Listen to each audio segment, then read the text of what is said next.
Before we get going with this week's episode, I have an invitation for you. If you lost your mojo over the summer and there's something on your list that's been there too long and you'd love to finally make it happen, come and join me for Quiet Action Big Impact. It's a very different kind of challenge that will help you take action on what's most important during September. You'll experience the quiet clarity and calm focus that help my clients achieve incredible things, and it's completely free to attend. All you need is half an hour a day from the 1st to the 4th of September, with one 90-minute implementation session where you'll actually get something impactful done. And by the end of our 4 days together, you'll be motivated and ready to take action so that you can get back on track after the summer and see yourself making progress. So just head to louisemiller.uk/quietaction to find out more and to book your spot on the sofa, and I look forward to seeing you there. And now, on to today's episode.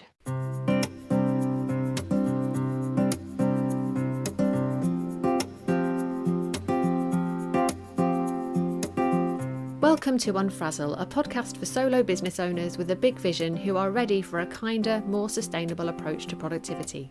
I'm Louise Miller, and each week I share bite-sized insights to help you step away from the hustle, stop faffing and stay focused so you can make your brilliant ideas happen and make a bigger impact in the world. Before we dive into today's episode, if you enjoy what I'm sharing here on Unfrazzle and you'd like to support the podcast, you can buy me a cuppa by going to buymeacoffee.com/Louise Miller and making a one-off donation. I'll pop a link to that in the show notes. Okay, grab yourself a cuppa and let's get started. In part 1 of this 3-part series, I talked about why your members might be struggling to take action on all of the brilliant things that you're teaching them, and how giving them space to pause, reflect and choose is key to helping them move forward. So you might already have planning calls or some kind of accountability built into your membership. So why isn't that always doing the job? First of all, if your planning sessions are focused solely on your membership, they are unlikely to work. And that is because these sorts of plans don't factor in all of the other things that your members are dealing with, all the other life stuff that it's easy to forget about when you're feeling all inspired and excited, but that will trip people up and prevent them from doing the things they say they'll do. And another thing I see quite often, in my experience and the experience of my clients, the planning sessions offered as part of a membership don't allow for people's differences. So I had a client once who was told to break projects down into tasks and then decide when she was going to do those tasks using a very rigid spreadsheet. And she spent hours doing that, and then she never looked at that spreadsheet again. And the membership owner who suggested that to her had very good intentions. They thought they'd done their job in helping her take action, but all they had actually done was give her more to do that didn't help her in the slightest. So just to be clear, I am not blaming or judging the membership owners who do that sort of thing. You didn't start your membership because you're an expert in helping people get things done. But I just want to take a moment to explain why having a prescriptive approach like that just doesn't work. So much of the conversation around productivity, and I see this particularly inside memberships, so much of the conversation focuses on accountability. But accountability doesn't work for everyone. So if you're one of the people for whom that approach doesn't work, if you're a rebel, for example, no amount of accountability is going to work for you.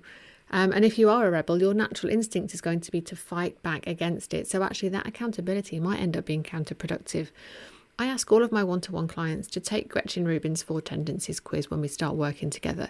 It's a framework that shows how different people respond to inner and outer expectations, and it's fascinating. I've got a whole podcast episode about that. I will include the link in the show notes. I may repeat some of the things I'm about to say now, but it is worth a listen. So my clients are often questioners and rebels in Gretchen Rubin's framework, and they require a whole different approach than obligers, and obligers are the only people who need accountability in order to meet expectations. So that well-intentioned membership owner who asked my client to break things down into a spreadsheet, in Gretchen Rubin's framework, they were an upholder, meaning that if something is written down or in their calendar, they will do it no matter what. And that person didn't understand that just because that's what works for them, that doesn't mean it's going to work for everyone. And in fact, upholders make up a very small percentage of the population. Another person I once worked with couldn't understand why, no matter how hard he tried to get organised and create a structure for himself, he was never able to follow through or stick with it long term. And when we realised that he's a rebel in Gretchen Rubin's framework, suddenly it all made sense. Of course he's not going to follow through with the structure that he set for himself. The motto of the rebel is, you can't make me and neither can I. So once we'd figured that out, we could try some different approaches to help him get the important stuff done.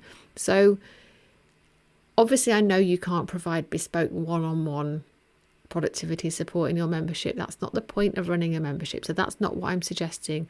All I'm saying is that if you are offering support with implementation in your membership, but it isn't flexible enough to cater for all 4 tendencies and to allow people to find what works for them within that, there will always be some people for whom those things don't work.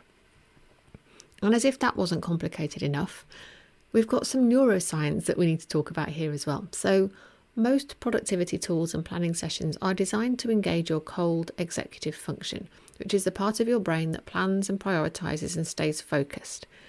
So in theory, if you're talking about productivity, that sounds ideal, doesn't it? But in practice, it's only half the picture because it completely ignores your hot executive function. And your hot executive function responds to emotion. It responds to stakes, not the sort of stakes that you eat, the kind of high stakes situations. It responds to motivation, and it can quietly sabotage your best intentions, pulling you towards easier tasks, more interesting distractions, or just straight into procrastination. So most standard planning sessions are built entirely around cold executive function systems, which is precisely why your members may make a plan but not act on it. What your members actually need is a plan that speaks to both systems, to the cold executive function that gives them the structure, the priorities and the consistency, and the hot executive function that gives them an emotional connection to why the work matters. And when their plan integrates both of those things, your members won't just be organised, they will be motivated to follow through. So although it's easy to think that all you need to do is include a quarterly planning session and offer some sort of accountability in order for your members to take action, as you can see, it's not quite that straightforward. And in the final instalment of this 3-part series, I'm going to walk you through what actually does work and share a simple framework that you can use with your own members, whatever their tendency, that will integrate that hot and cold executive function for them. So subscribe to Unfrazzle wherever you get your podcasts just to make sure you don't miss it, and I'll see you again soon. Thank you for listening to Unfrazzle. If you enjoyed this episode, please subscribe and share it with a friend who needs a dose of calm productivity in their life. And I'd love it if you could leave me a rating or a review, as that will help more people discover the podcast. And if you're struggling with productivity right now, take my free assessment to find out what's really getting in the way of you getting things done. It takes less than 3 minutes to complete, and I'll send you tailored resources and insights that will help based on your score. You'll find that at louisemiller.uk/quiz, and there's a link for that in the show notes. So thank you so much for being here, and I look forward to seeing you next time.